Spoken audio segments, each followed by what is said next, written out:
warahmatullahi wabarakatuh.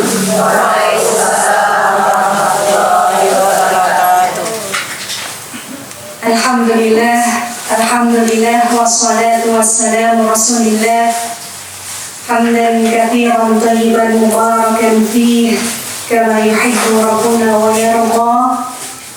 Asyhadu an la ilaha illallah wahdahu la syarika lah wa asyhadu anna Muhammadan abduhu wa rasuluh la nabiyya ba'dah.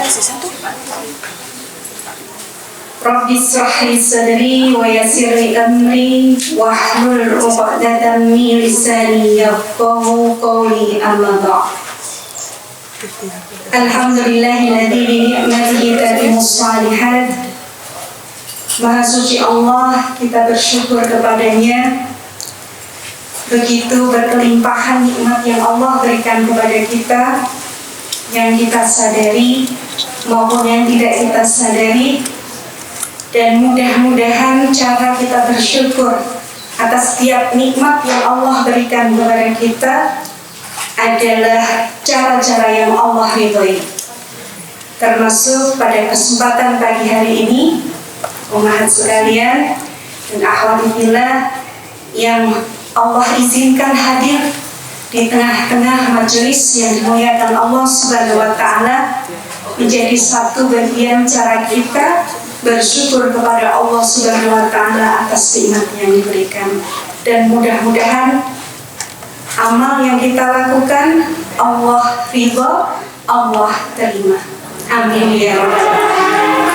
Salawat dan salam kita sanjungkan kepada junjungan kita Nabi Muhammad sallallahu alaihi wasallam, kepada keluarga beliau, para sahabat dan seluruh pengikutnya sampai dengan hari akhir nanti. Dan kita memohon kepada Allah, mudah-mudahan kita semua beserta keluarga, anak keturunan kita menjadi umat Nabi Muhammad SAW yang tidak hanya sekedar mengaku sebagai umat beliau, tapi juga diakui. Jadi cinta kita tidak bertepuk sebelah tangan. Dan mudah-mudahan kita menjadi golongan umat Nabi Muhammad SAW yang mendapatkan bagian dari syafaat beliau yaumil akhir nanti. Amin ya rabbal alamin.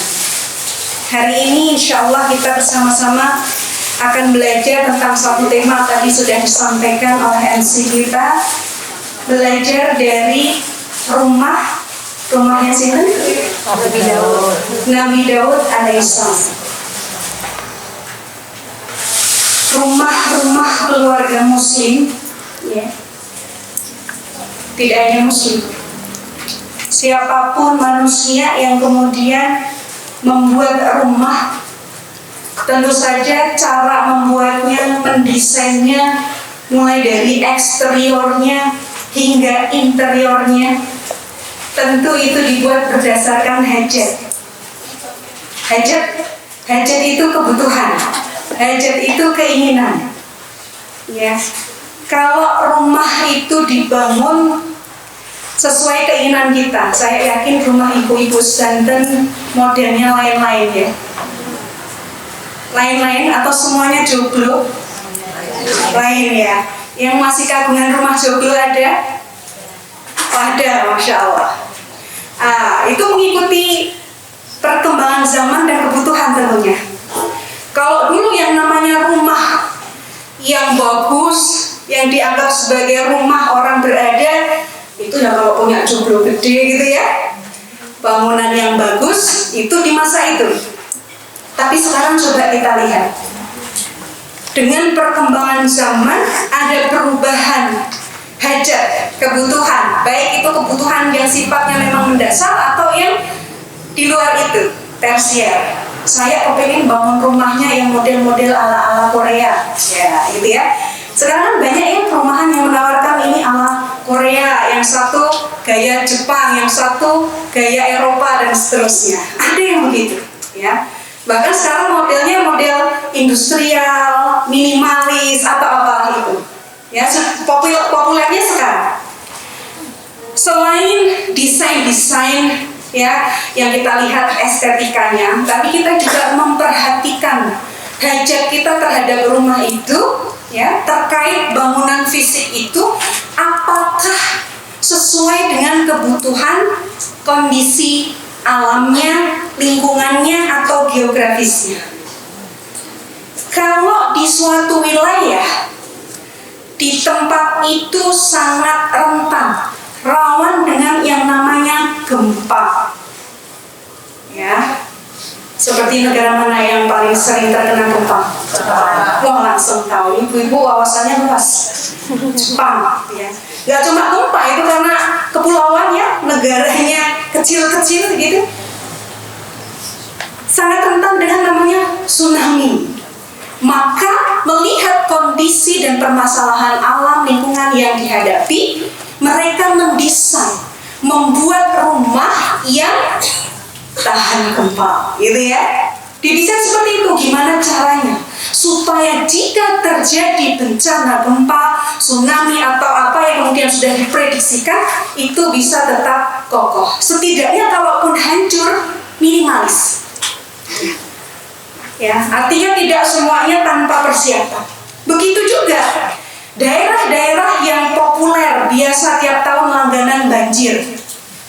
Ya, kira-kira kalau bikin rumah pondasinya berapa meter dari jalan? Atau rumah-rumah yang tinggalnya tuh betul-betul di bantaran kali, sungai. Disiapkan nggak tuh pondasi? Bahkan mungkin dibikin bangket-bangket dulu supaya tidak terjadi longsor dan seterusnya. Kebayang ya Bu ya? Ini rumah bangunan fisiknya dipersiapkan sesuai dengan kebutuhan, termasuk dengan kondisi lingkungan yang ada, iklimnya, alamnya. Yang sudah nate sampai ke Mekah, Madinah atau area Arab Saudi atau wilayah yang serupa iklimnya, gurun. Ibu pernah ke sana melihat ada rumah yang atapnya genteng enggak? Enggak, itu ketiup angin, gitu langsung lebur Bu. Itulah kenapa dibuat desainnya itu, ya, semuanya kok kotak-kotak loh rumah dulu. Rumahnya kotak-kotak semua. Ya, minimalis sekali. Bahkan kalau yang di zaman dulu atapnya hanya pelepah-pelepah kurma dan itu nggak ada yang tingkat ya. Kalaupun ada satu dua, seperti rumahnya siapa? Ada sahabat Nabi yang rumahnya tingkat tak? Ada. Tapi itu sudah ada di Madinah. Lingkungan Madinah bukan gurun. Tapi kalau kemudian berada di antara lingkungan yang gurun, gersang, dan di situ yang paling potensial terjadi apa? Angin gurun. Kalau ada angin itu tidak sekedar angin karena di gurun isinya pasir. Gimana supaya kemudian rumah-rumah itu tetap kokoh? Atau setidaknya debu-debu itu nggak mudah untuk masuk? Ya ditutup rapat nih. Itu di antara pertimbangan membangun rumah secara fisik dengan mempertimbangkan hajat, kebutuhan. Seperti itu ya. Di dalam Al-Quran Allah Subhanahu wa Ta'ala pernah menyebutkan tentang perkara rumah di Quran surat Al-Ankabut. Ya. Kalau tidak salah di ayat 41 surat ke-29 ya. Yang bawa mushaf terjemahan monggo silakan bisa dilihat. Allah menyebutkan ya di bagian akhir ayat 41 Quran surat Al-Ankabut, rumah yang dimaksud Allah di sini adalah gambaran rumah yang paling rapuh, rumah yang paling lemah adalah apa? Rumah laba-laba. Al-Ankabut kan artinya laba-laba gitu. Allah ingin menggambarkan kepada kita rumah yang paling rapuh, yang paling lemah itu adalah rumahnya laba-laba. Supaya apa? Supaya kita bisa mengambil pelajaran dari sana. Bahwa ketika kita membangun rumah, oke, kita tadi sudah pikirkan dengan hajat kita, dengan apa yang terjadi permasalahan di lingkungan kita. Ya. Ini yang harus kita siapkan. Maka ketika Allah menyebutkan rumah laba-laba itu adalah rumah yang paling rapuh atau lemah, tetapi di dalam satu penelitian begitu, ada di dalam ensiklopedia Mukjizat Al-Quran ya, terkait dengan sains. Disebutkan bahwa seratnya rumah laba-laba atau yang kita kenal dengan sawang. Ibu biasa beres-beres rumah bersih gitu ya, sawang-sawang gitu ya. Bu, ternyata itu ketika diteliti, sawang itu, serat rumah laba-laba itu kekuatannya 2-3 kali serat baja dengan ukuran yang sama. Ibu bayangkan, ini rumah laba-laba, kekuatannya 2-3 kali kekuatan serat baja. Andai Allah Subhanahu wa Ta'ala mengizinkan laba-laba itu membangun rumahnya segede rumah kita, kayak apa Bu kekuatannya? Kekuatan serat laba-laba lebih kokoh dibandingkan serat baja. Untungnya nih sarang laba-laba bentuknya kecil-kecil saja ya Bu ya, sapu selesai gitu ya, walaupun besok bikin lagi rumahnya. Tapi ini menunjukkan bahwa secara fisik bangunan dari rumah laba-laba terdiri dari bahan-bahan atau material yang kokoh, yang kuat. Kita bikin rumah ya, mayoritas rumah-rumah di Indonesia bukan semuanya dari kerangka baja. Nah, baru belakangan terakhir itu mulai atapnya gitu ya, kerangkanya, tapi semuanya kan tidak terdiri dari kerangka baja. Maksudnya supaya rumahnya tuh kokoh Bu, diguncang gempa tuh nggak ambruk ya, dihajar sama banjir juga nggak apa-apa. Ini seperti sesuatu yang kontradiktif. Kalau memang secara fakta rumahnya laba-laba itu tersusun dari material yang sangat kokoh dan kuat, lebih kuat daripada serat baja, tapi kok Allah katakan di dalam firman-Nya bahwa rumah yang paling lemah, yang paling rapuh adalah rumah laba-laba. Kok bisa? Ini kan yang akan menjadi pelajaran bagi kita. Artinya bahwa rumah yang ingin Allah bangun untuk kita kalau ingin bikin rumah bukan sekedar, bukan hanya memikirkan konstruksi bangunannya, ini kuat, ini tahan gempa, ini anti banjir dan seterusnya, bukan sekedar itu.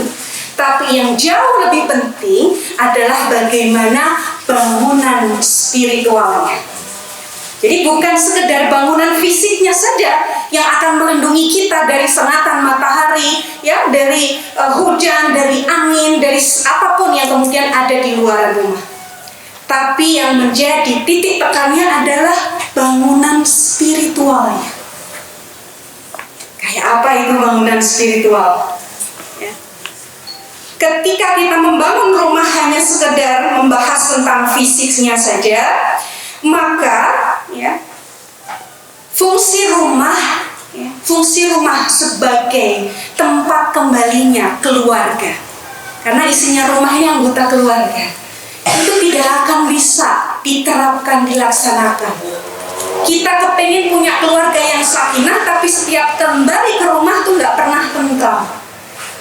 Kalau rumah yang tidak tentram, maka bagaimana kita akan mendidik keluarga, mendidik generasi dengan sesuatu yang Allah kehendaki? Wong di rumah saja kita tidak tentram. Ya. Nah, ternyata Allah Subhanahu wa Ta'ala mengatakan dalam firman-Nya tersebut, rumah laba-laba adalah rumah yang paling rapuh, yang paling lemah. Kita coba lihat fakta-fakta tentang rumah laba-laba. 1. Rumah laba-laba itu yang bangun betinanya, Bu. Waduh, ini bangun rumah sekali gitu ya. Bukan soal itunya, tapi ada sesuatu yang mendasar. Ketika di dalam rumah, ini berarti ratunya nih, betinanya kan ya. Betinanya laba-laba itu, ketika dia sudah dibuai, maka laba-laba jantan akan meninggalkan rumah, melayang keluyuran. Kalau ibu bersih-bersih ketemu laba-laba lagi keluyuran, kemungkinan besar itu laba-laba jantan, gitu ya Bu ya. Bu gak mau jantan nih ya, kita ini dari apanya, keluyuran gitu. Kenapa kok ini laba-laba jantan setelah membuai betinanya kemudian pergi, gak tanggung jawab gitu ya, meninggalkan rumah? Asbabnya adalah kalau dia tidak pergi, maka dia nyawanya terancam. Kok bisa? Karena laba-laba betina ketika dia sudah dibuai, begitu selesai dibuai, maka dia akan memangsa laba-laba jantan sebagai ganti nutrisi setelah dibuai. Waduh, baru tahu ya Bu ya. Ngeri banget Bu. Sudah yang bangun rumah yang betina, habis dibuai, pergi gitu ya. Ya kalau nggak pergi nanti dia nggak selamat, dia cari selamatnya sendiri. Itu pejantan yang tidak bertanggung jawab, tapi demi keselamatan. Ya. Kemudian fakta berikutnya, ketika kemudian laba-laba betina tadi bertelur, kemudian membesarkan anak-anaknya, ketika anak-anak laba-laba sudah besar, maka anak-anak inilah yang kemudian akan memangsa induknya. Ini rumah seperti ini yang dikatakan Allah Subhanahu wa Ta'ala sebagai rumah yang paling rapuh, yang paling remah. Di dalam rumah tidak ada qawamah. Laki-lakinya aja pergi Bu, gak ada kepemimpinan laki-laki di situ, gak ada imamnya Bu, kabur aja, melayap demi keselamatan diri sendiri. Yang kedua, tidak ada ketaatan wanita kepada laki-laki. Maksudnya gak ada taat-taatnya nih istri kepada suaminya. Gimana mau taat habis dibuai dimangsa kok? Ya. Yang ketiga, tidak ada bakti anak pada orang tuanya. Sudah dibesarkan single parent lagi, udah gede, induknya dimangsa. Ini fakta laba-laba. Rumah laba-laba yang secara fisik kokoh, bahkan lebih kuat dibandingkan serat baja, tapi ternyata lemah dalam bangunan spiritualnya. Tidak akan mampu untuk mewujudkan fungsi keluarga, memberikan pendidikan di dalam rumahnya, menyiapkan generasi keturunannya. Tidak bisa. Gak ada qawamahnya, gak ada ketaatan wanita, tidak ada bakti anak pada orang tua. Itulah kenapa Allah Subhanahu wa Ta'ala menyebutkan bahwa rumah yang paling rapuh adalah rumah laba-laba. Jadi kita belajar dari sini, jangan sampai naudzubillah, jangan sampai rumah-rumah kita, rumah-rumah keluarga muslim kok cerminannya seperti keluarga laba-laba. Jangan sampai. Sehingga ini menjadi satu perhatian bagi kita. Setelah kita memang menyiapkan rumah-rumah kita, kita siapkan pondasi-pondasinya, kekokohan bangunannya, oke, secara fisik sudah bisa melindungi keluarga kita, tapi kita harus bangun iklim. Secara spiritual harus bisa mendukung untuk keberfungsian dari keluarga sebagaimana yang Allah kehendaki. Ini PR kita bersama. Kenapa hari ini kita akan belajar dari rumahnya Nabi Daud alaihissalam. Nah, ketika kita ingin belajar tentang iklim dari rumah secara spiritual, ya. Tadi kalau membangun rumah fisik kan yang diperhatikan permasalahan fisik juga ya, alam geografisnya, ini rawan bencana atau tidak dan seterusnya. Kalau rumah dengan kekuatan spiritual, maka yang harus diperhatikan adalah permasalahan atau bahaya-bahaya yang mengancam dari luar. Contoh supaya mudah dipahami.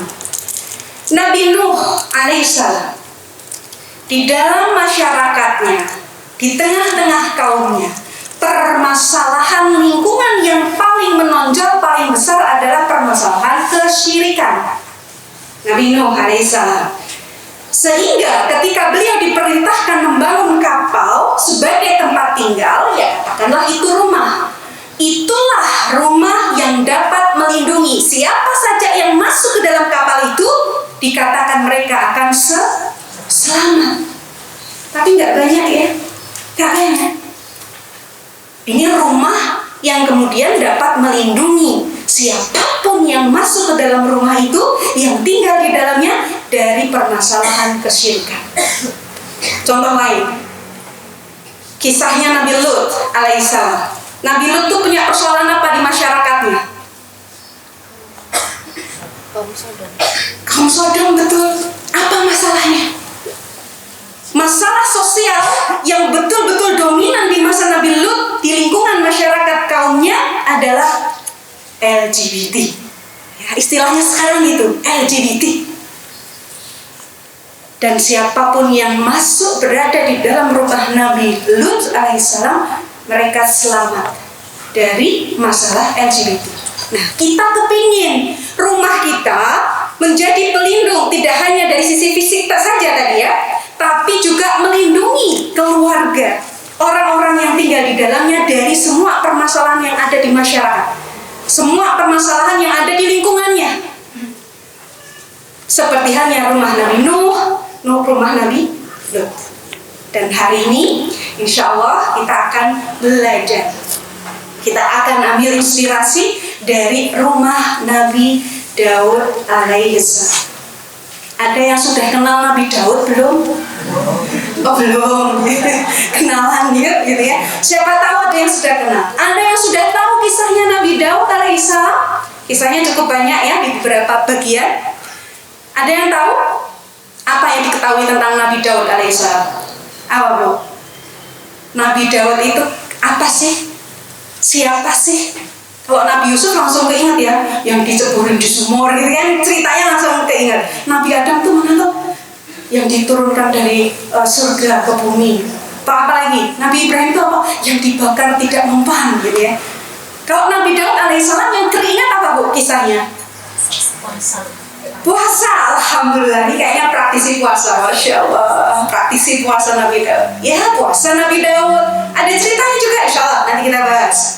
Apa lagi cerita tentang Nabi Daud? Belum tahu? Belum tahu. Oke, baik, tidak apa-apa. Supaya saya punya gambaran nih kenalnya Nabi Daud sejauh mana sih gitu ya. Supaya nanti kita bisa ambil pelajarannya bersama-sama. Nabi Daud alaihissalam ini adalah keturunan dari Bani Israel. Jadi kalau nabi-nabi dari jalur keturunan Nabi Ibrahim yang berasal dari istri beliau yang bernama Sarah, punya keturunan namanya Ishak. Nah, keturunan dari Ishak itu Nabi dan Rasulnya itu dari Bani Israel. Ya, Yakub yang namanya Israel itu Yakub. Dulu keturunan dari Nabi Yakub itu ada 12 anak. Setiap keturunan Yahuda, nama anaknya salah satunya selain Nabi Yusuf, itu akan menjadi raja. Kemudian keturunan salah satu anaknya yang bernama Lewi, itulah orang-orang yang dipilih sebagai nabi dan rasul. Bani Israel pada masa-masa itu mereka memisahkan, kalau jadi nabi ya nabi, kalau jadi raja ya raja. Tetapi Allah Subhanahu wa Ta'ala, Allah berkehendak untuk mengumpulkan dua kemuliaan ini, kemuliaan sebagai raja dan kemuliaan sebagai nabi, ada pada satu orang dari keturunan Bani Israel, yaitu Nabi Daud alaihissalam. Jadi Nabi Daud itu diberikan Allah fadlun, kemuliaan-kemuliaan, karunia-karunia yang besar, dua sekaligus, kerajaan dan kenabian. Kalau biasanya nabi ya nabi, raja ya raja, urusan akhirat ya urusan akhirat di masjid aja, ya urusan dunia ya ngurusi dunianya saja, nggak ada campur baur. Nah, tapi Allah Subhanahu wa Ta'ala menginginkan dua kemuliaan itu sekaligus ada pada Nabi Daud alaihissalam. Nah, dari sinilah persoalannya itu hadir. Kenapa? Karena kalau tadi Nabi Nuh, ya, permasalahan terbesarnya adalah terkait dengan kesyirikan. Nabi Lut tentang permasalahan sosial LGBT. Kalau Nabi Daud kira-kira masalahnya apa Bu? Wong diutus jadi raja, diutus jadi nabi sekaligus. Kira-kira punya masalah nggak? Masalahnya apa Bu? Rumahnya Nabi Daud alaihissalam, beliau seorang raja, beliau seorang nabi. Kira-kira kalau jadi raja itu apa-apa kecukupan buatan? Seharusnya kan begitu ya. harta cukup, keamanan ada, fasilitas punya, kekuasaan apalagi, ya ditambah memiliki kenabian. Nabi itu pasti orang pilihan, solehnya sudah paling unggul, sudah lepak gitu ya. Kok ada masalah? Masalahnya di mana? Masalahnya di mana? Di sini masalahnya. Masalahnya adalah ketika Allah Subhanahu wa Ta'ala membukakan dunia untuk Nabi Daud alaihissalam. Wow, ternyata dari wong sugih, dari penguasa itu masalah. Masalah. Kalau tidak lulus atau tidak berhasil keluar dari fitnah dunia, diuji jadi orang kaya, penak mboten? Kalau diuji dari orang miskin, orang udah ngerti, dikasih miskin, melarat, nggak punya apa-apa, gitu ya, fakir, gitu. Wah, ujianmu kok apa tenang? Dan merasa bahwa ketika diberi kekayaan, kayaknya Allah paling sayang, ya. Kayaknya Allah itu tanda cinta kalau kita dikasih apa-apa, ya. Materi ada, kekuasaan ada, duit ada, semua serba gampang. Tapi kata Rasul Muhammad SAW, beliau mengatakan begini, aku ini, ya, kepada sahabat dan umat beliau, aku ini tidak khawatir kalau kalian nanti itu Allah berikan kefakiran. Jadi Rasul tuh nggak khawatir kalau umatnya tuh miskin, tuh nggak khawatir, Bu. Karena kalau kalian fakir, kalian akan sangat khusyuk dalam sholat. Jadi loh, betul. Pas randu ya apa-apa ya, sholat tok les. Gitu ya, Bu ya. Ya Allah, berikan jalan keluar dari masalah ini.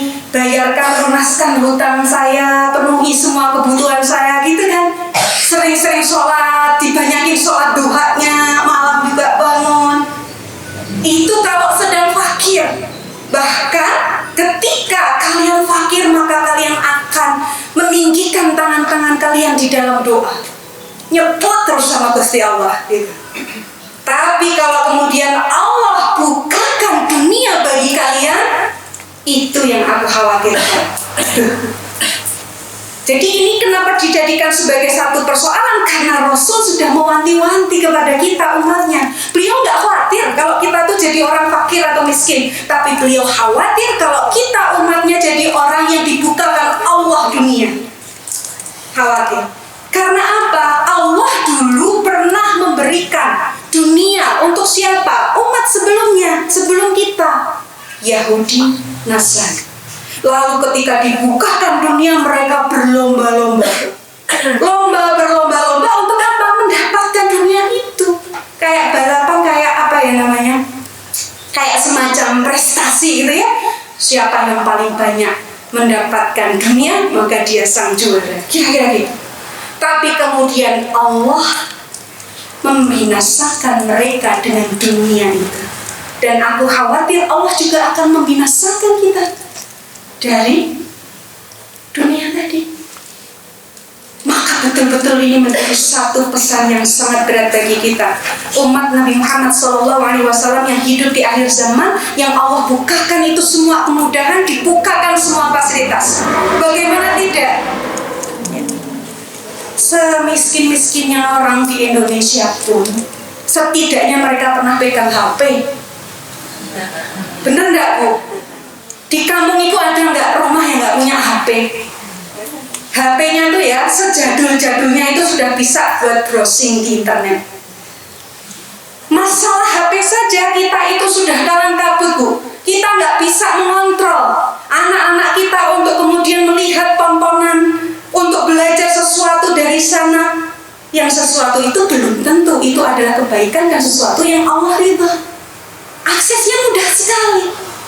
Itu baru ngomongin HP, belum fasilitas yang lain. Ya, di sini bukan berarti bahwa kita sebagai seorang muslim nggak boleh jadi orang kaya, sebagai muslim nggak boleh jadi penguasa, bukan itu.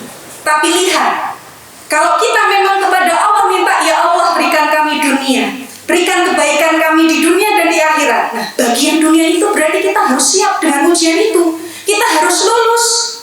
Maka dari itu kita perlu belajar Belajar dari mana? Kita ambil potretnya dari rumah Nabi Daud alaihissalam. Mewahnya kehidupan Nabi Daud sebagai seorang raja, ya, beliau itu kalau tidur, Bu, disebutkan oleh Imam Al-Qurtubi, kalau tidur itu yang jaga 36.000 prajurit. Ibu kalau di komplek yang jaga satpamnya berapa? Satu. Kalau ibu sare malam hari, ya, satpamnya ikut tidur apa melek terus? Ada yang tidur, ada yang melek, tergantung ya Bu ya.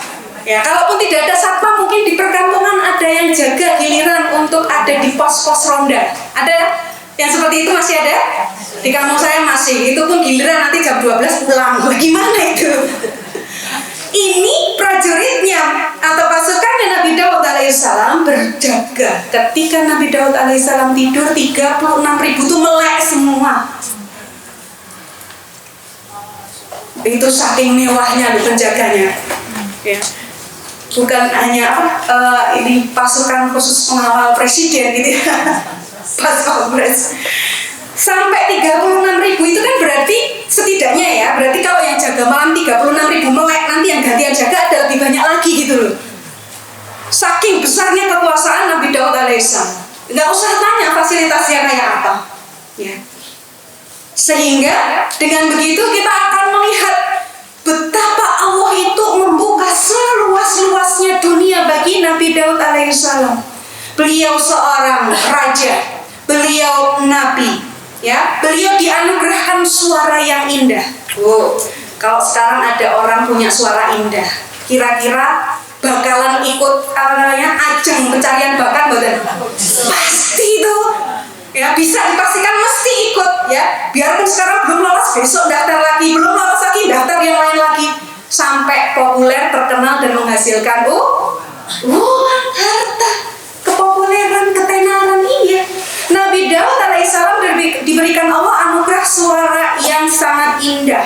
Ketika beliau membaca kitab Zabur, maka gunung-gunung tuh iri kepingin deket-deket Nabi Daud untuk mendengarkan apa yang beliau baca. Saking indahnya. Wong sekarang saja yang ngaji, yang murotal, ada yang kenal betul siapa yang suaranya bagus, yang sering diputar berulang-ulang murotalnya? Siapa? Siapa? Muzamil Hasanah. Masya Allah. Jadi YouTuber betul. Suaranya indah, bagus, semuanya pengen menyaksikan, ya subscribe, share gitu ya, like gitu ya. Itu kebayang ya, Nabi Daud sudah raja, suaranya bagus, coba jadi artis gitu ya, jadi influencer gitu. Makin kaya raya, Masya Allah. Gunung-gunung iri kepingin mendengarkan, dekat-dekat dengan suara, sumber suara. Dari mana? Dari Nabi Daud alaihissalam. Jadi gunung-gunung diperintahkan Allah, termasuk burung-burung diperintahkan Allah kemudian untuk bertasbih bersama-sama dengan Nabi Daud alaihissalam. Itu karunia luar biasa. Belum lagi Nabi Daud alaihissalam juga diberikan Allah karunia bisa berbahasa burung. Di sini sekarang ya, nggak usah ngomongin bahasa binatang. Ngomong bahasa lain saja. Di sini ada berapa orang yang mampu menguasai lebih dari 3 bahasa? Selain bahasa ibu, bahasa Indonesia, terus satu lagi bahasa apa, Bu? Bahasa Jawa. Ada enggak yang menguasai lebih dari 3 bahasa? Pasti itu akan sangat dibanggakan sekali. Ya. Namanya apa, Bu? Kalau ahli bahasa yang menguasai lebih dari sekian yang banyak bahasa gitu, polyglot atau apa gitu. Itu kan akan sangat membantu dalam komunikasi di kancah percaturan dunia. Jadi enggak lokal-lokal aja, ngomong bahasa Inggris cuma kalau sama kita-kita saja enggak kambuh ya Bu ya. Sudah pakai injing-injing aja udah cukup.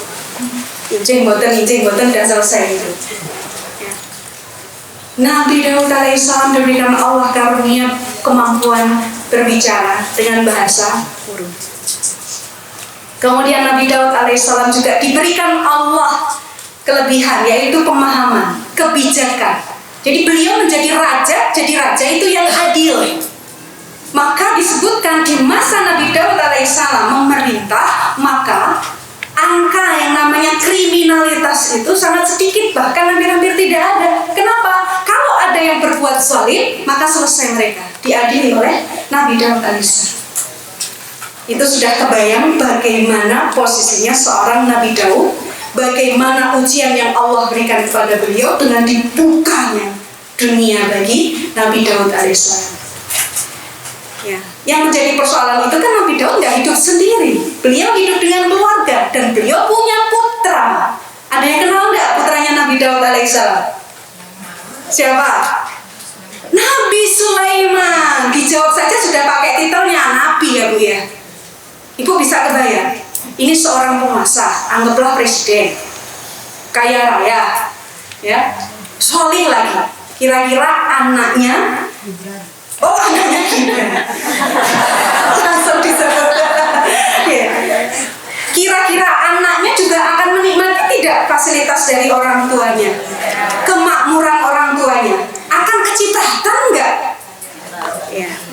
Kalau kita kebayang nih, ada anak di sekolah kok manjanya pol, apa-apa diladeni, apa-apa pengennya cepet, nggak mau enggak, semua harus dituruti. Ibu mendukainya anak orang kaya apa anak orang miskin? Hah? Kaya. Ada identik ya. Kalau anak orang kaya kayaknya nih nggak mandiri, manja, tergantung pada orang tua, dan semuanya hal-hal yang negatif. Kita kan nggak mau begitu ya. Kita nggak mau, kita pengen jadi muslim yang punya kekayaan, muslim yang punya kekuasaan, yang punya pengaruh. Tapi kita tidak kepengen loh anak-anak kita dengan kekayaan yang dimiliki orang tuanya, dengan kekuasaan yang dimiliki orang tuanya, maka mereka menjadi anak-anak yang tidak berkualitas. Kan nggak mau. Tapi lihat bagaimana Nabi Daud alaihissalam yang sudah dibukakan dunia sebegitu luas dan dahsyatnya oleh Allah Subhanahu wa taala, keberhasilannya mendidik sang putra. Di antaranya tadi sudah disebut nabi loh. Berarti di sini Nabi Sulaiman sebagai putra Nabi Daud berhasil dididik oleh ayahnya Nabi Daud alaihissalam. Bahkan Allah ridho dan memberikan juga karunia yang besar untuk Nabi Sulaiman, putranya Nabi Daud alaihissalam, seperti halnya yang diberikan pada ayahnya. Dua kemuliaan sekaligus, kerajaan ayahnya dan juga kenabian. Mantap nggak Bu? Bahkan kalau tadi Nabi Daud alaihissalam bisa bahasa burung. Nah, ketika Nabi Daud itu wafat, di atas jenazahnya itu ada burung, dan setelah ayahnya wafat, barulah Nabi Sulaiman itu bisa bahasa burung. Jadi mewarisi dari kemampuan sang ayah. Bahkan kalau dari cerita di dalam Al-Quran yang kita ketahui, Nabi Sulaiman alaihissalam tidak hanya sekedar tahu bahasa burung. Dengan siapa Bu? Ngobrol dengan binatang apa lagi Nabi Sulaiman? Bisa dengar atau tahu bahasa binatang apa lagi selain burung? Semut. Ya. Bahkan Nabi Sulaiman bisa menguasai, ya tidak hanya bahasanya saja, bangsa jin. Mantap nih. Itu baru dari sisi kemampuan bahasa. Kerajaan dia dapat, kenabian juga dapat, kemampuan bahasa juga dapat. Bahkan beliau mampu menguasai bangsa selain manusia, yaitu bangsa jin. Bahkan kalau ayahnya dikenal sebagai seorang yang bijaksana, yang adil, yang bahkan di masa kerajaannya tidak ada kezaliman yang terjadi karena keadilan beliau, Allah Subhanahu wa taala memuji Nabi Sulaiman memiliki pemahaman yang lebih baik dibandingkan ayahnya. Ayahnya diberikan pemahaman yang baik, tapi ternyata putranya diberikan pemahaman yang lebih baik. Artinya kalau sekarang ini orang tuanya sudah sukses, bisa melahirkan anaknya lebih sukses, bisa menjadikan anaknya lebih hebat. Bukankah itu pendidikan yang berhasil? Bukannya malah anaknya jauh lebih buruk daripada orang tuanya, prestasinya jauh lebih rendah daripada orang tuanya. Kan bukan. Kita mendidik anak-anak kita supaya mereka jauh lebih bagus, lebih hebat daripada orang tuanya. Itu nyinggung. Dan Nabi Daud berhasil di situ. Ibu pernah dengar cerita tentang kisah pemilik kebun dengan pengembala kambing di masa Nabi Daud alaihissalam. Pernah dengar itu? Itu diceritakan juga di dalam Al-Quran. Pemilik kebun itu, kebunnya itu sudah siap panen, ya. Mungkin secara tidak sengaja yang mengembalakan kambing-kambingnya itu masuk terobos merusak kebun yang sudah siap panen. Karena Nabi Daud alaihissalam yang berkuasa di wilayah tersebut, maka mereka datang menemui Nabi Daud di mihrabnya. Ketika datang ke sana, minta keputusan, ini adilnya gimana? Ya kalau kita gambarannya ya gampangnya yang rusak hijoli gitu kan Bu, ganti rugi kita Bu, selesai, berarti adil kan? Gitu. Jadi si pengembala kambing harus mengganti atau setidaknya kebunnya itu diperbaiki lagi sampai kemudian seperti sebelum dirusak oleh kambing-kambingnya. Sudah adil belum? Adil. Adil kan? Kan sudah diganti, selesai. Tapi lihat, Nabi Sulaiman dipuji oleh Allah dalam peristiwa ini. Nabi Sulaiman punya cara penyelesaian yang berbeda. Apa yang dilakukan Nabi Sulaiman? Nabi Sulaiman mengatakan bahwa kalau aku begini loh ya, ini kalau kambing-kambing yang tadi digembala itu ya diijolke atau diberikan sebagai ganti rusaknya tanaman, maka si pemilik kambing sudah tidak punya lagi cara untuk mencari nafkah, kan kambingnya udah habis tuh. Tapi kalau kemudian si pemilik kambing itu mengganti rugi saja, gantiin nanam dan segala macam, selama proses ditanam sampai nanti akan panen, si pemilik kebun nggak dapat apa-apa. Padahal kan namanya nanam kan nggak langsung tanam langsung tukul gitu ya. Baru tukul itu tumbuh tunas saja butuh waktu berhari-hari bahkan berminggu-minggu. Yang ada ditanam langsung jadi buahnya itu cuma di kartun.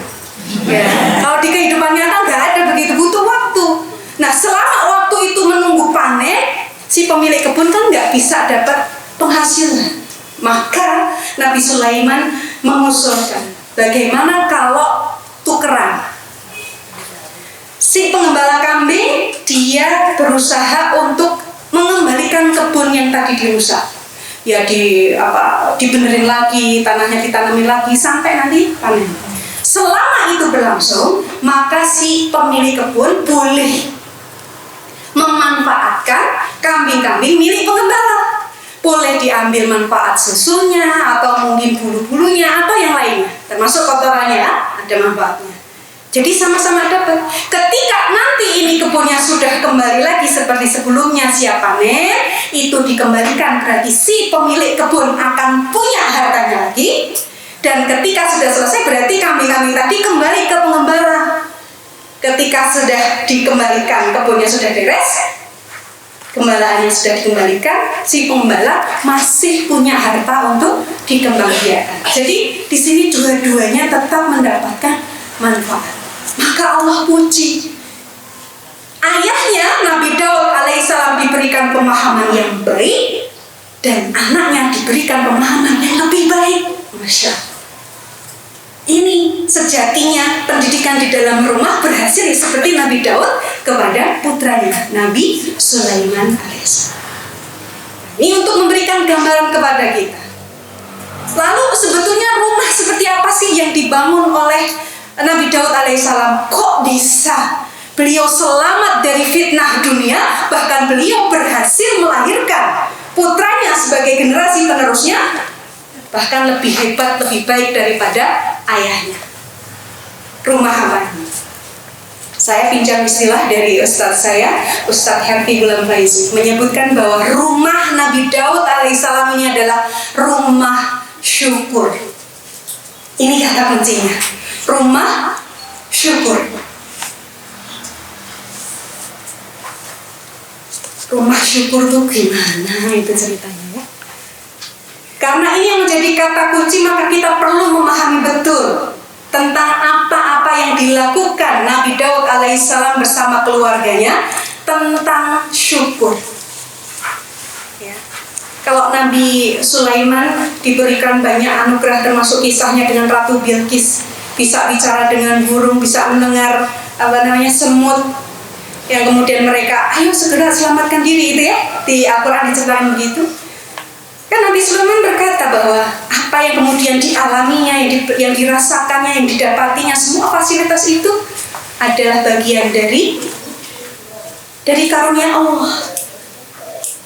Sehingga kita seharusnya bersyukur terhadap apa yang Allah anugerahkan kepada kita.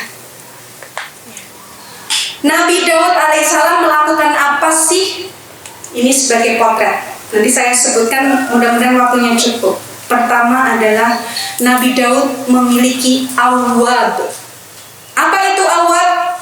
Awwab itu adalah sering-sering kembali kepada Allah. Bedanya dengan taubat apa? Kalau taubat itu sering-sering kembali kepada Allah karena maksiat. Habis melakukan dosa, berbuat salah, bermaksiat, maka kembali pada Allah. Ya Allah, ampuni aku, maafkan aku. Lah besok diulang lagi, atau besok bikin kesalahan lain lagi, balik lagi ke Allah. Ya Allah, ampuni aku. Itu taubat. Tapi kalau awal sering-sering kembali kepada Allah, bukan karena maksiat, tapi karena rindu. Jadi yang paling berat rindunya itu bukan Dilan, tapi Nabi Daud, ya. Saking rindunya kepada Allah Subhanahu Wa Taala, sering-sering kembali kepada Allah. Tadi kalau disebutkan ada puasa Nabi Daud.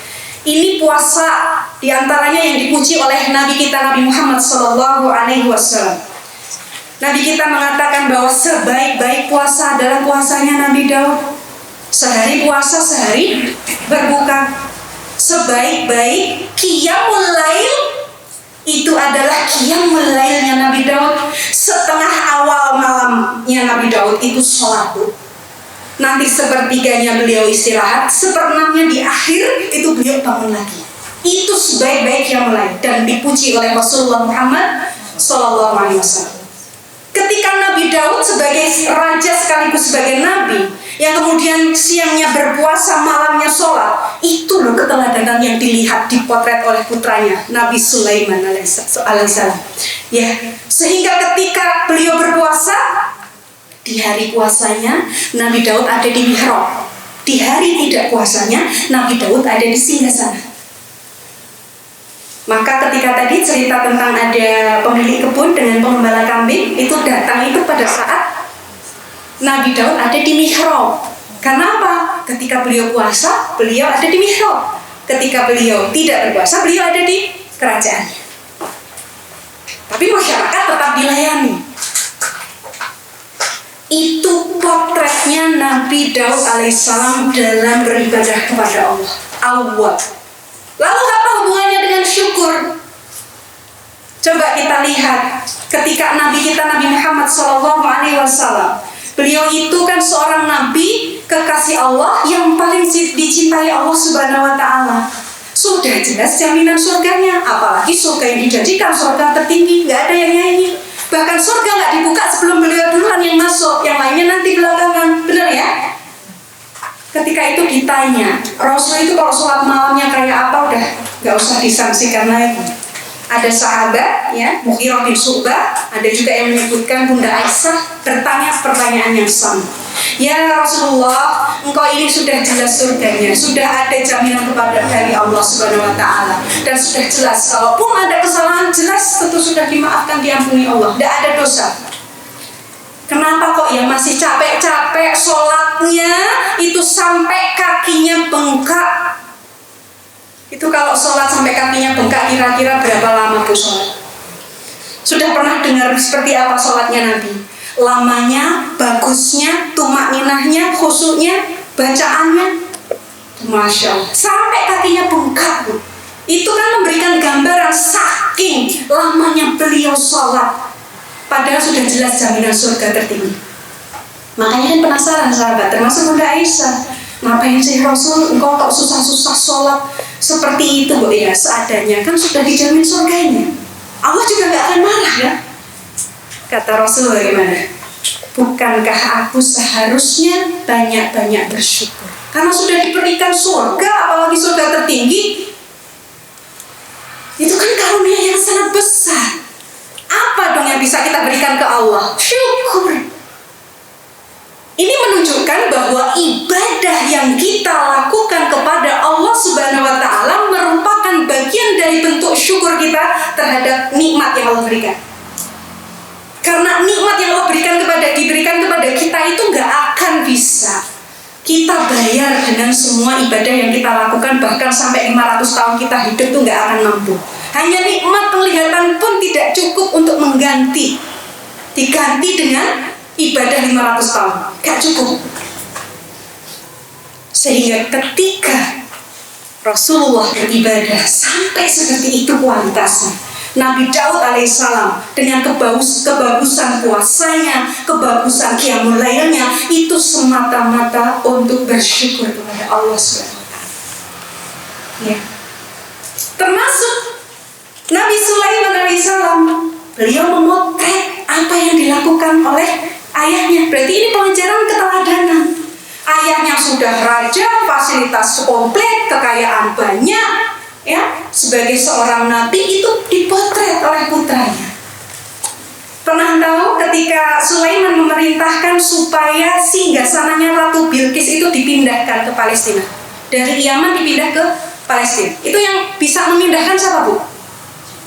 Jin. Ya, jinnya ngomong, jin ifrit, Bu.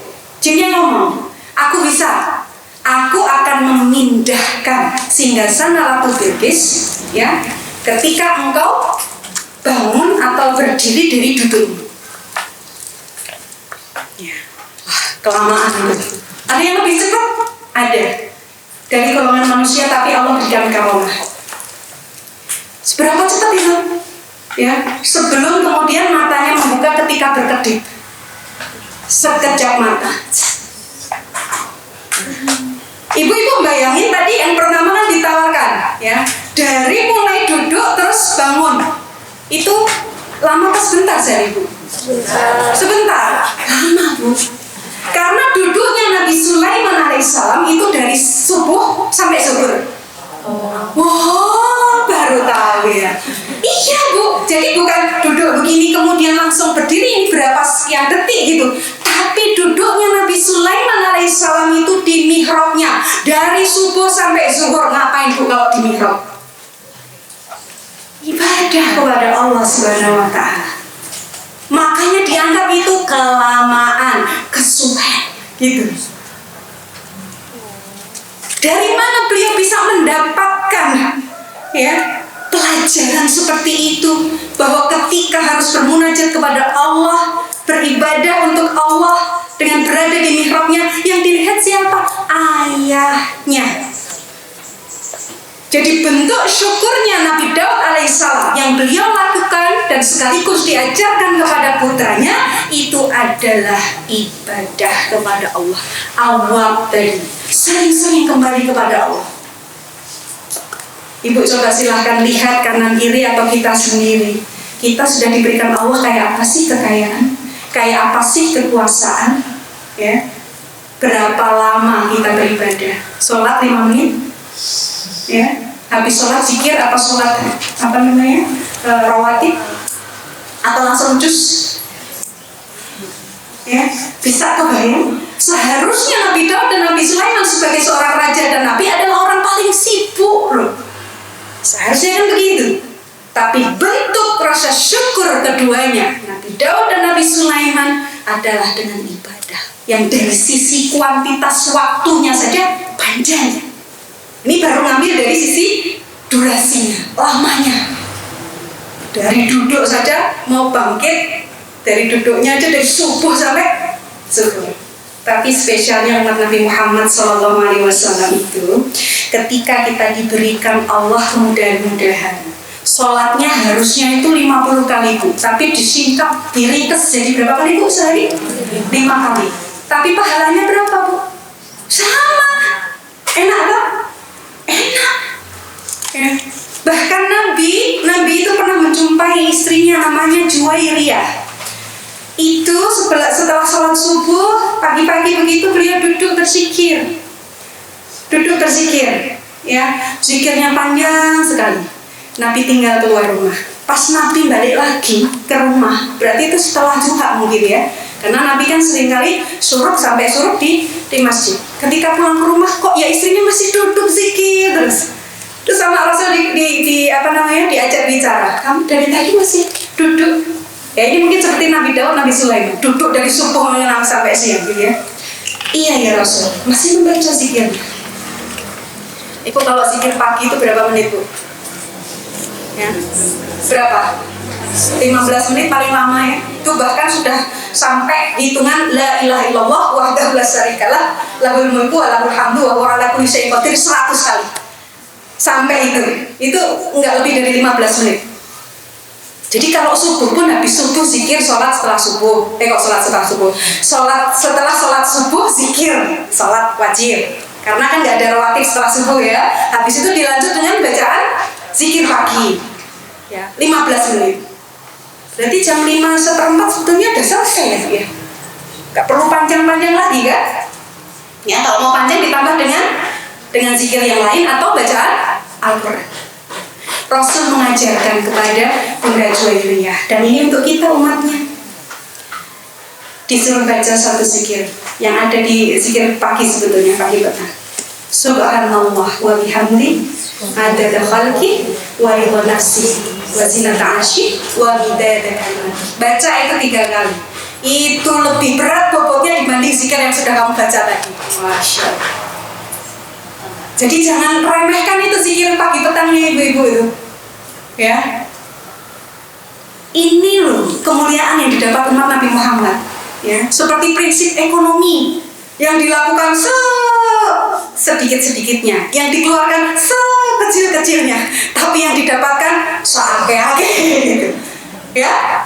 Itu kemuliaan umatnya Nabi Muhammad SAW. Kita puasa saja, puasanya jauh lebih ringan dibandingkan puasanya umat-umat terdahulu. Ini bagian dari kemuliaan. Ya, tadi berarti syukur, rumah syukur yang dilakukan apa? Awal sering-sering kembali kepada Allah, bukan karena bermaksiat tapi karena rindu. Ya, kalau ini tadi subuh sudah ada zikir pagi, sudah baca Quran, bentar lagi nunggu ada syuruk, bentar lagi duha. Ini sudah duha, sudah nunggu-nunggu waktunya zuhur. Sudah zuhur nunggu-nunggu waktu asar. Sudah asar nunggu waktu maghrib. Sudah maghrib nunggu waktu isya. Sudah isya pengen segera bangun tahajud dan seterusnya. Gitu. Saking kangennya ketemu sama Allah. Di mana bisa ketemu Allah? Dalam salat. Jadi awal sering-sering kembali kepada Allah. Tapi karena kangen. Pernah dengar sholat awabin? Sholat awabin? Ada yang menyebutkan sholat awabin itu sholat setelah maghrib sampai isya, jadi nunggu. Karena waktunya kan pendek ya, dibandingkan dengan sholat-sholat lain, jaraknya antara maghrib dengan isya. Ya, itu ada sholat awabin. Atau juga ulama menyebutkan sholat awabin itu sholat duha. Ya, kan waktu subuh sampai zuhur itu yang panjang. Subuh sampai zuhur panjang. Diisi berbagai macam aktivitas dunia. Ya, biasanya itu membuat kita lupa. Nah kalau kita itu saking rindunya sama Allah, kita nunggu-nunggu di tengah-tengah kesibukan dunia kita lakukan sholat duha. Maka itu disebut juga dengan sholat awwabin. Tadi asal katanya apa? Awwab. Yang kedua, Allah Subhanahu wa Ta'ala pernah memerintahkan Nabi Daud alaihissalam, bukan hanya beliau saja, tapi yang disebut adalah keluarganya. Apa yang diperintahkan? Wahai Daud, wahai keluarga Daud, yang disebut keluarga, bekerjalah kalian. Atau ya, jadi yang diperintahkan Allah ini Nabi Daud sudah punya kerajaan, fasilitas ada, kekayaan punya, tapi kok diperintahkan bekerja. Ini makanya penting. Bekerjalah kalian wahai keluarga Daud untuk bersyukur. Jadi kalau kita mungkin selama ini menganggap kerja itu hanya sekedar untuk mencari maisah, menjemput rizkinya Allah, itu keliru, belum lengkap. Kerjanya kita itu adalah bagian dari rasa syukur kita kepada Allah Subhanahu wa Ta'ala, seperti yang diperintahkan Allah kepada Nabi Daud dan keluarganya. Ya, tadi ada satu bagian karunia Allah yang belum saya sebutkan yang diberikan pada Nabi Daud. Apa? Nabi Daud itu diberikan karunia bisa melunakkan besi. Jadi besi itu bisa dibentuk sesuai dengan yang dikehendaki tanpa harus dibakar, ditempa gitu. Ibu-ibu pernah lihat orang bikin arit, peso dari besi yang kemudian dipanaskan, dipukul-pukul, atau bikin apa lagi ya, alat-alat semacam itu dari besi. Pernah lihat itu? Nah, itu kan butuh dibakar dulu, kemudian ditempa sampai membentuk sesuai dengan yang diinginkan. Nabi Daud itu diberikan Allah karunia, tidak perlu menggunakan proses itu. Jadi besi itu kalau dipegang Nabi Daud itu sudah lunak, tinggal dibentuk saja. Mau jadi baju perang, mau jadi senjata pedang, mau jadi apa gitu, gampang. Dan itu bagian dari kemampuan Nabi Daud alaihissalam yang digunakan sebagai pekerjaan. Nabi Daud meskipun seorang raja, punya kekuasaan, punya kekayaan, punya fasilitas, sudah nggak bisa dibayangkan dayang-dayangnya menyiapkan makan dan lain sebagainya gitu ya. Tapi Nabi Daud bekerja dengan tangannya sendiri. Dengan apa? Dengan sebagai pandai besi tadi. Sebagai orang yang mampu membuat peralatan dari besi. Karena kata Rasulullah SAW, Allah itu mencintai orang yang beriman dan memiliki profesi. Maksudnya profesi itu apa? Profesi itu maksudnya adalah satu keterampilan yang bisa menghasilkan ekonomi. Ya, pekerjaan yang kita lakukan, ya, yang itu bisa bernilai ekonomi. Jadi Allah mencintai orang beriman dan yang memiliki profesi. Artinya di sini Rasul memotivasi kita umatnya untuk memiliki keterampilan pekerjaan supaya bisa kemudian bernilai ekonomi. Dan alangkah lebih bagusnya kita itu kalau memasukkan makanan dalam mulut kita itu berasal dari jerih payah kita sendiri. Kalau kaum wanita, ya, kita contoh nih Ummahatul Mukminin. Ummahatul Mukminin kesemuanya dari istri-istri Nabi itu yang paling menonjol sifatnya adalah sifat dermawan. Ya. Dan ada yang spesial di antara istri-istri Nabi, yaitu Bunda Zainab binti Jahsy. Beliau itu dipuji, sedekahnya itu berasal dari mana? Berasal dari pekerjaan tangannya sendiri. Beliau adalah istri Nabi yang pandai menyamak kulit. Menyamak kulit itu kalau zaman dulu kulit-kulit binatang itu disamak, dibersihkan, diproses sedemikian rupa sehingga nanti bisa digunakan untuk menjadi perkakas-perkakas, misal wadah minum atau menjadi alat apa gitu. Itu harus disamak supaya nggak amis ya dan seterusnya. Supaya bisa difungsikan harus disamak dulu. Yang kedua, disebutkan bahwa Bunda Zainab ini punya keterampilan untuk meracik wewangian, parfum. Ini keterampilan. Nah, ini sebagai contoh bagi kita, seorang wanita muslimah pun juga harus punya keterampilan. Kalaupun kemudian bukan untuk menjadi nafkah keluarga, ya, digunakan untuk apa? Dari keterampilan itu loh, digunakan yang jor-joran buat sedekah. Itu Bunda Zainab. Ya. Tapi kalau kemudian kita merasa bahwa keluarga masih perlu dibantu, ya, atau suami dalam mencari nafkah perlu dibantu oleh istrinya, nah itu buat kita ada dua keutamaan. Satu, keutamaan pahala untuk menyambung tali silaturahim. Yang kedua adalah untuk sedekah. Jadi apapun yang ibu-ibu lakukan sekarang, termasuk untuk membantu keluarga dalam konteks perekonomian, itu semua hitungannya sedekah. Bahkan pahalanya jadi dua. Ya, itu Masya Allah. Jadi bekerja adalah bagian dari bentuk rasa syukur. Nabi Sulaiman apa pekerjaannya? Apa pekerjaannya Nabi Sulaiman? Ada yang tahu enggak?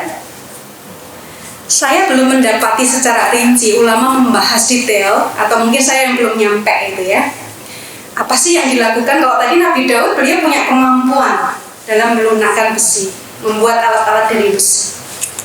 Kalau Nabi Sulaiman, beliau bekerja enggak? Ya, saya mengambil dari satu hadis Rasul SAW. Beliau mengatakan begini: tidak diutus Nabi dan Rasul kecuali semuanya pernah bekerja mengembala kambing. minimal itu. Kok bisa? Nah, ini ada bahasan sendiri. Kenapa menggembala kambing itu semua nabi dan rasul? Apa istimewanya dan spesialnya menggembala kambing? Tidak diutus nabi dan rasul kecuali pernah menggembala kambing. Kerja menggembala kambing. Termasuk Rasulullah? Iya. Beliau pernah menggembala kambing, kambing milik orang Mekah, dan beliau mendapatkan upah beberapa kirot. Itu Rasul. Ya. Dan beliau juga punya keterampilan selain menggembala kambing, keterampilan yang ada di lingkungan masyarakat saat itu yaitu berdagang. Itu Rasulullah Nabi Muhammad SAW. Ya. Bekerja. Nah, apa yang sudah dilakukan oleh Nabi Daud alaihissalam di rumahnya yang kita sebut dengan rumah syukur tadi, ya, berhasil mendidik anaknya, putranya yang kita potret Nabi Sulaiman alaihissalam. Bahkan beliau pun di tengah-tengah kehidupan yang sangat mewah, beliau tidak terfitnah oleh dunia. Buktinya apa? Ketika Ratu Bilqis diseru, ya, untuk kemudian diajak beriman oleh Nabi Sulaiman melalui surat yang dikirim siapa? Burung apa, Bu? Hudhud. Populer ya. Ratu Bilqis itu mengumpulkan raja-rajanya. Ada 1000 atau berapa dikumpulkan, dimintai pertimbangan. Gimana nih kita diseru seperti ini, diminta untuk tunduk dan beriman? Karena mereka ini adalah orang-orang penyembah matahari. Ya, kalau yang raja-raja ini para laki-laki udah pakai logika, senggol bacok gitu ya. Mau diajak perang, ayo gitu. Tapi Ratu Bilqis, ya, dipuji kecerdasannya. Ratu Bilqis itu mengatakan, gini saja, kita coba dulu bawakan hadiah-hadiah kepada Sulaiman. Kalau dia menerima hadiah, ya, berarti dia seorang raja. Karena kalau raja itu ketika sekarang dikasih hadiah, tahun depan minta nambah, tahun depannya lagi minta nambah lagi, tahun depannya lagi, gitu terus. Ya. Tapi kalau dia menolak hadiah, maka bisa dipastikan dia adalah seorang nabi. Itu kata Bilqis. Maka betul dipuji coba, dibawakan tuh hadiah, dibawakan emas-emas yang begitu banyak ke istananya Nabi Sulaiman. Nabi Sulaiman kan sudah dapat kabar duluan. Ketika Nabi Sulaiman mendapati kabar bahwa mereka itu siap-siap menyogok, gitu ya, ngirim hadiah-hadiah supaya tidak jadi menyeru kepada Ratu Bilqis dan masyarakatnya. Nabi Sulaiman meminta supaya tolong dibangunkan gerbang, pintu gerbang, ya, di depan negerinya. Itu gerbang yang sangat kokoh, yang sangat indah, dan dibikin semuanya dari emas. Ya, terus Nabi Sulaiman ingat nih, siapa burung yang paling indah di sini? Cari burung yang paling indah. Ditugaskan untuk bertengger di atas gerbang emas yang dibangun tadi.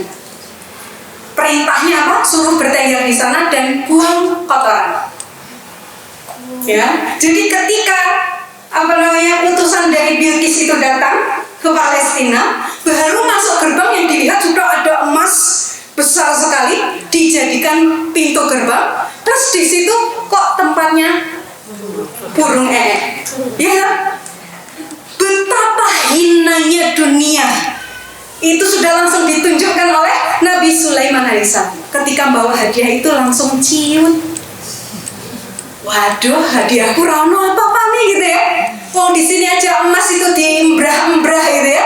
Dipakai buat gapura, dipakai buat gerbang, bahkan di situ ditaruh ada burung yang buang kotoran di sana, kayak tidak ada nilainya, tidak ada harganya. Itu Nabi Sulaiman. Berhasil didikan dari sang ayah, dia tidak terfitnah oleh dunia. Ya. Bahkan pernah dikatakan Nabi Sulaiman itu sebagai sisi seorang raja itu ya wajar saja ya, senang dengan kuda-kuda perang, kuda-kuda yang bagus. Kalau kita senang nggak Bu punya mobil-mobil yang bagus, mobil mewah gitu ya? Kalau punya tuh di rumah, kira-kira pagi sore pengennya dielus-elus, dilap-lap, kotor sedikit diusap gitu ya? Ya, pergi keluar sedikit badan enggak gitu ya, dilihat gitu. Apalagi bapak-bapak itu kan paling concern sekali dengan tunggangan, ya, dengan kendaraan. Nabi Sulaiman itu beliau itu terbiasa zikir di sore hari. Ya, tapi ketika beliau mengurus si kuda-kuda yang luar biasa indahnya, jadi kuda-kudanya Nabi Sulaiman itu termasuk kriteria kuda yang bagus. Kuda yang bagus itu kayak apa? Kuda yang bisa berdiri di atas dua kaki. Ibu kebayang nggak? Itu kalau patung kuda-kudanya naik begitu, kakinya di atas begitu, itu kuda bagus tuh. Dan nggak semua kuda bisa kayak gitu. Dan kalau ibu tahu, nih kuda yang kakinya naik begitu dijadikan sebagai logo mobil mewah. Ferrari. Nah, itu inspirasi dari Nabi Sulaiman. Ya, saking beliau itu kemudian ya sebagai sisi seorang raja yang kemudian beliau juga senang ya. Karena Nabi itu kan juga manusia, ada sisi itu juga. Ya. Terus beliau terlewat sesuatu yang kebiasaan baik yang beliau lakukan, disebutkan zikir, itu terlewat di sore itu. Ketika beliau menyadari itu gelonya bu, ini padahal sesuatu yang bukan wajib, karena nggak mungkin Nabi itu akan lalai dalam hal yang wajib. Beliau getun sekali, gelo sekali sampai-sampai kuda-kudanya itu, kuda yang paling bagus itu, yang kita bayangkan itu mobil-mobil mewah semuanya, disembelih bu, dibagi-bagi dagingnya. Kira-kira ibu ikhlas nggak bu mobilnya ibu dibagi-bagi bu, dijual, disedekahkan atau dikasih orang itu? Gara-gara membuat beliau lalai, lupa ada kebiasaan baik yang kemudian beliau tinggalkan karena sibuk ngurusi kuda-kuda tadi. Siap nggak bu gitu? Kalau sampai kita ngurusi kendaraan kita, membuat kita lupa nggak zikir pagi, nggak zikir petang gitu ya, bikin kita gelo sekali, ya sudahlah mobilnya dijual aja gitu, berani dah bu. Ini kelasnya Nabi Sulaiman itu sudah kayak gitu. Ya, beliau betul-betul tidak mau terfitnah oleh dunia. Ya, bahkan biasanya ya, kalau kita ujian dikasih segini, tidak mampu kan berarti minta diturunkan ya. Ujiannya boleh ya diberikan yang lebih gampang. Kalau Nabi Sulaiman enggak. Beliau sudah terfitnah seperti itu tadi, ada terlalaikan, lalu beliau kemudian bertobat kepada Allah. Itu hal-hal yang sifatnya istilahnya sunnah lah gitu ya, bukan yang wajib. Beliau berdoa mintanya kepada Allah, bukan ya Allah ya ambil semua hartaku, bukan. Tapi lihat dahsyatnya Nabi Sulaiman. Ya Allah, berikanlah aku ya anugerah yang belum pernah Engkau berikan kepada orang sebelumku dan tidak akan pernah Engkau berikan kepada orang setelahku. Ya, itu Nabi Sulaiman. Dan lihat, aku tidak akan terfitnah oleh itu semua. Masya Allah. Saking pedenya dan kekuatan imannya Nabi Sulaiman alaihissalam. Jadi kita belajar dari rumahnya Nabi Daud alaihissalam, mati ya, tentang bagaimana kita bisa melakukan setiap sesuatu, termasuk amal ibadah kita, pekerjaan dan aktivitas kita, dibingkai atas dasar landasan syukur. Ya. Rasulullah Shallallahu Alaihi Wasallam beliau mengingatkan seorang sahabat namanya Mu'adz. Ya Mu'adz, kamu jangan sampai lewat. Ketika kamu sholat, sebelum berakhir dengan salam, jangan lupa engkau berdoa. Dengan doa apa? Ibu pernah tahu doanya? Ya saya.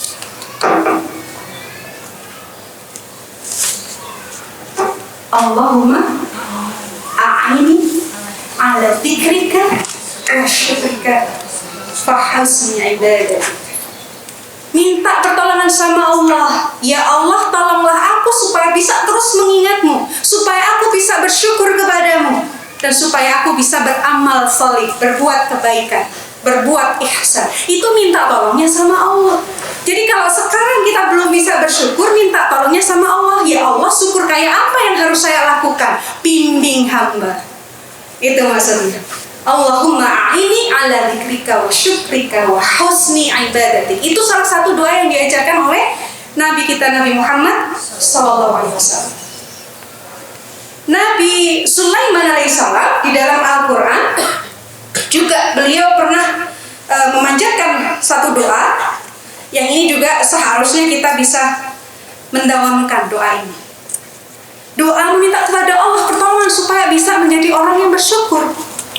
Ya, doa ini ada redaksi yang mirip. Ya, tapi kalau doanya Nabi Sulaiman ada di Quran surat Saba. nanti boleh dilihat, dihayati, ya, dipahami, ditadaburi. Di surat An-Naml, maaf bukan sahabat, ayat 19, mudah-mudahan tidak keliru. Insya Allah semuanya sudah hafal, cuman biasanya tidak tahu tempatnya ya. Rabbi auzi'ni an ashkura nikmataka allati an'amta alayya wa ala walidayya. Ya, itulah doa dari Nabi Sulaiman alaihissalam, minta kepada Allah supaya diberikan petunjuk, ditolong agar bisa bersyukur atas nikmat yang diberikan kepada diri beliau dan bersyukur atas nikmat yang diberikan kepada orang tua beliau. Ya, nanti akan kita dapati doa yang serupa, mirip, hanya bagian akhirnya yang beda. Ya, doa untuk kita yang sudah masuk usia 40 tahun, sama doanya. Kalau sudah masuk paruh baya, ya, ternyata di dalam Islam ada tuntunannya, diminta berdoa supaya apa? Supaya kita bersyukur, supaya bisa kita melakukan amalan-amalan yang Allah ridhoi, dibimbing. Karena waktu yang tersisa itu kalau kita cuma coba-coba, belum tentu sesuai dengan yang diharapkan Allah. Tapi kalau kita minta dibimbing, waktu yang tersisa ini bisa efektif. Apa yang kita lakukan bernilai ibadah, apa yang kita lakukan dinilai Allah ridho. Ya, seperti itu. Nah, ini diantara dari pelajaran inspirasi dari rumah Nabi Daud alaihissalam dengan kata kuncinya tadi ya, rumah syukur. Sehingga kalau kita meminta kepada Allah, ya Allah, berikanlah aku harta yang banyak, anak yang banyak, dan berkahilah apa-apa yang Kau anugerahkan kepadaku. Mintanya dunia diberikan kebaikan, mintanya akhirat diberikan kebaikan, maka salah satunya kita belajar dari rumah Nabi Daud alaihissalam supaya kita tidak terfitnah dengan dunia. Wallahu ta'ala a'lam. Itu saja yang bisa saya sampaikan dan saya kembalikan kepada MC. Allah tafadhol.